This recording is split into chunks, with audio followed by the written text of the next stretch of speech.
அடி மேலாடி வாங்கும் ஆர்ஜி பாலாஜி அந்த படம் அவ்வளவுதானா? பீதியை கிளப்புறாங்களே. சூர்யாவை வைத்து ஆர்ஜி பாலாஜி இயக்கியுள்ள கருப்பு திரைப்படத்தோட ரிலீஸ் தேதி மார்ச் மாதத்துக்கு தள்ளி போகும் அப்படின்னு தகவல்கள் வெளியாகியிருக்கு.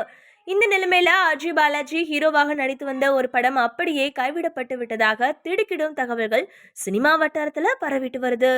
ஆர்ஜிவா தன்னோட மீடியா வாழ்க்கையை துவங்கிய பாலாஜி காமெடி நடிகராகவும் ஹீரோவாகவும் ஒவ்வொரு அடியா எடுத்து வைத்து தற்போது சூர்யாவையே இயக்குற அளவுக்கு டாப் டைரக்டரா முன்னேறியிருக்காரு.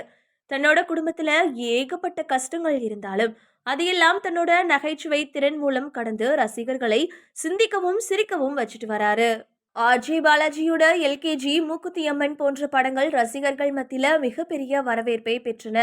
கருப்பு படத்தோட டீசரை பார்த்த சூர்யா ரசிகர்கள் இந்த ஆண்டு தீபாவளிக்கே படம் வெளியானால் பாக்ஸ் ஆபீஸ்ல பட்டாசாய் வெடிக்கும் அப்படின்னு எதிர்பார்த்தாங்க. கருப்பு படத்தோட டிஜிட்டல் உரிமம் இன்னமும் விற்பனையாகவில்லை என்றும் அதன் காரணமாகவே இந்த ஆண்டு கருப்பு படம் வெளியாகவில்லை எனவும் சில தகவல்கள் உலா வருது. வர்ற பொங்கலுக்கு கருப்பு படம் வெளியாகும் அப்படின்னு எதிர்பார்த்த ரசிகர்களுக்கு அடுத்த மார்ச் மாதம் தான் படம் வெளியாகும் அப்படின்னு பேச்சுக்கள் அடிபட்டு வருது. படக்குழு இதுவரைக்கும் கருப்பு படத்தோட ரிலீஸ் தேதியை அதிகாரப்பூர்வமா அறிவிக்கல. நடிகர் சூர்யா வெங்கி அட்லூரி படத்தையும் அதனை தொடர்ந்து ஜித்து மாதவன் படத்தையுமே ஆரம்பிச்சிட்டாரு அப்படின்றது கூடுதல் தகவல். சூர்யாவுக்கு முன்பாக விஜய்க்கு தான் ஆர்ஜி பாலாஜி படம் பண்ண வேண்டியதா சூழல் உருவாகி இருந்தது. வினோத் இயக்கத்துல ஜனநாயகன் படத்துல நடிக்கிறதுக்கு முன்னதா அந்த வாய்ப்பை விஜய் ஆர்ஜி பாலாஜிக்கு தான் கொடுத்தாரு. ஆனா குறுகிய காலகட்டத்துல ஆர்ஜி பாலாஜியால விஜய் எதிர்பார்த்த கதையை ரெடி செய்ய முடியாத நிலைமையில அந்த வாய்ப்பு வினோத்துக்கு போச்சு. அதுக்கப்புறம் தான் சூர்யாவை இயக்கும் வாய்ப்பு ஆர்ஜி பாலாஜிக்கு கிடைத்தது அப்படின்னு சொல்றாங்க.